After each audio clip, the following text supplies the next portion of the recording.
এটাকে নিতে হয়। দিদি ভাই বললেন না তো তোমার চ্যানেলে কি হয়েছে? ও আমার চ্যানেল ওই যে আমি তো সঠিক জানি নি। আমার চ্যানেলে একদিন ওরকম আর কি সবাইকে আমি মানে যা আসছে সবাই আর কি যা চাইছে আমাকে যে চাইছে সবাইকে আমি ব্লু দিয়ে দিয়েছি।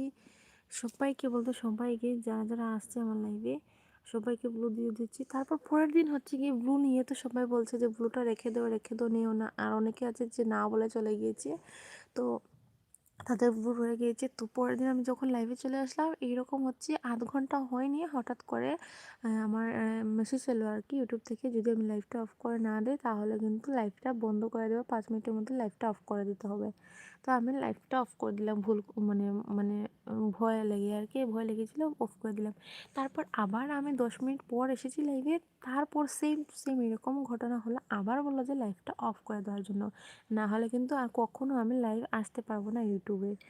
তো বলে ভয় লাগছিলো। তারপর আমি হচ্ছে এর পরের দিন আমি লাইভে আসিনি। এর পরের দিন হচ্ছে কি 11টা না 10টার সময় আমি লাইভে এসেছিলাম রাতের বেলা।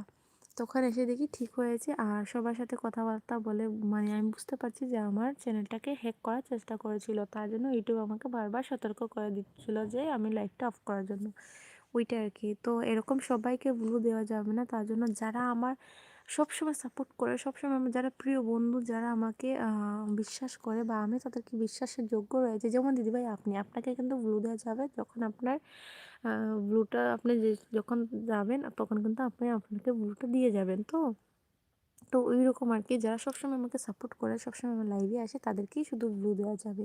এটা তো ইউটিউবের রুল রয়েছে। আচ্ছা যাই হোক, অনেক বক বক করে দিলাম, এখন সবার